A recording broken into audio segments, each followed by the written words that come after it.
In this video, I'm going to show how I mosquito spray my yard.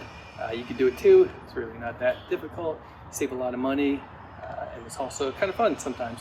It's like a first-person shooter game with your trigger here, and you're trying to kill mosquitoes.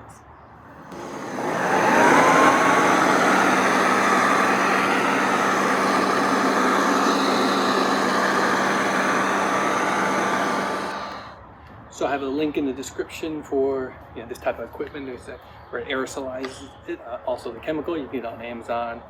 Just need to check your local jurisdiction, make sure you're allowed to own it, use it. And it's really not that difficult. Like I said, it's a little bit heavy, but you got the backpack, you got the straps on here, and it's really, I can do my yard almost 3/4 of an acre in less than an hour, so it's not that bad. Once you get water in, it's a little bit heavier, but you're gonna want to have full long sleeves, pants, all junky stuff you don't want because it's going to be coming down on you a little bit this spring. Goggles because you don't want your eyes. Good mask, maybe some hearing protection. And after that, you're ready to go.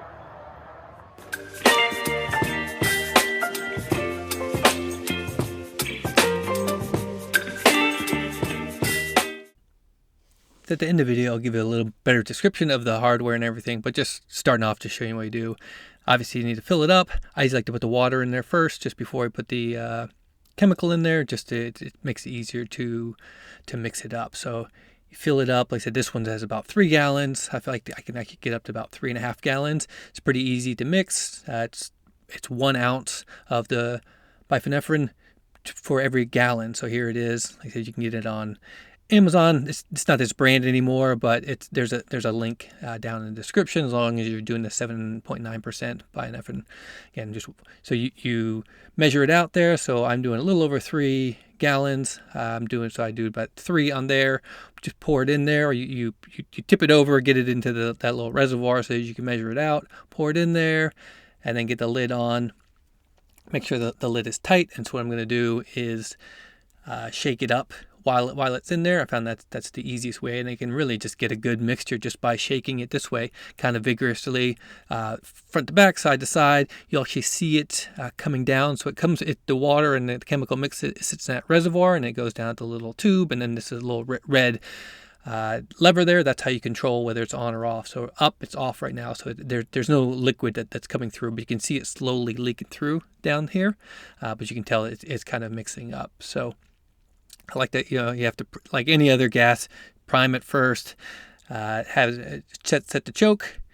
This one actually has a short pull on it, which is kind of interesting.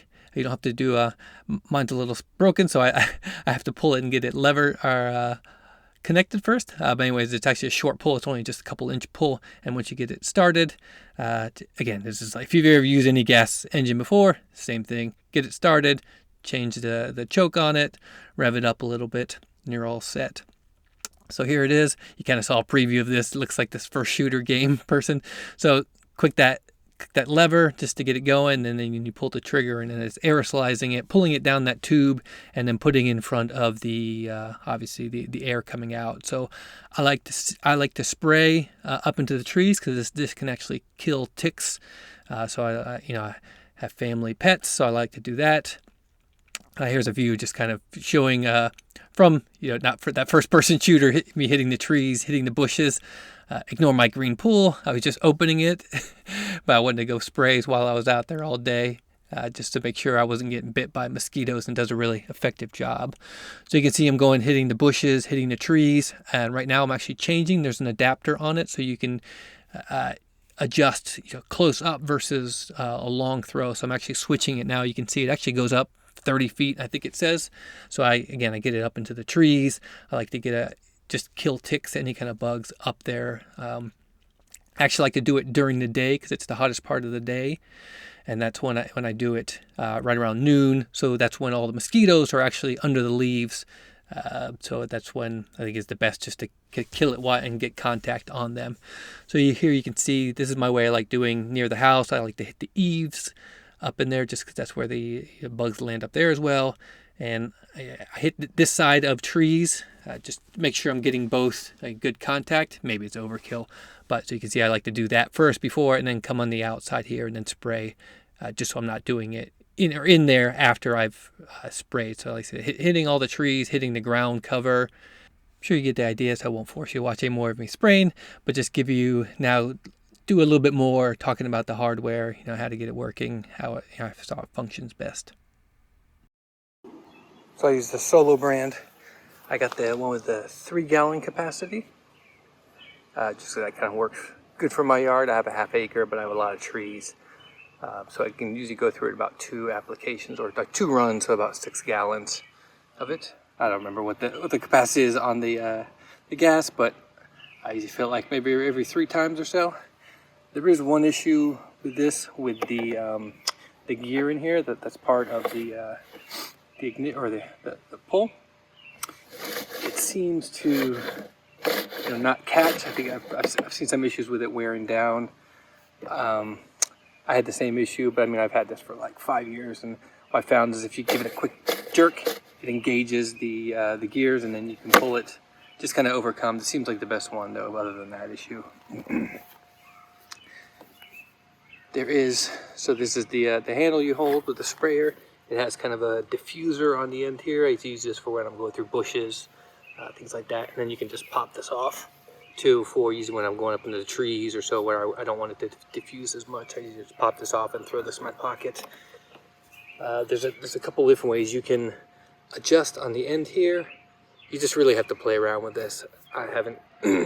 I had to play around with it the first time I got it, and ever since I just kind of left it. This can kind of adjust the flow here into the nozzle, the way it comes in, and then you have the total on and off. But this is also, you can control how much liquid goes through. You can see I have a little bit of pressure there. So really, I said, once I got this dialed into the amount that I want to go, where I'm used to kind of at the rate I know how quick I want to walk around. I set this, I don't touch it, and then I just turn this completely on. Sometimes if I'm doing like a light bush or something, I'll maybe just do a half, just kind of trying to save it a little bit. It's really just trigger with the release here on your finger, and that's really what you can adjust its variable speed a little bit, but it's really not. I don't really play around with that. This thing swivels to the side. Give you a little wider view. So this is on your. It's the front here, but it's on your back, and it kind of swivels back and forth, so you can go up, and then this is flexible, so you can move up and down. So you have pretty much range as much as you want. It has a filter in the top here, just so as you're putting water or anything in here, you'll see I just put the water in there and I just dump it straight in there. And then, I mean, it's pretty simple. Just got it's a backpack like any other. It gets pretty heavy when you put 3.5 gallons of water on here and the backpack, but it's manageable. And then just as like a normal any other combustion, you can adjust the choke when you start off, and there's a primer. That's really it. It's pretty simple once you do it. Just takes a little bit getting used to, and then it's really easy, and you can save a lot of money over the long term.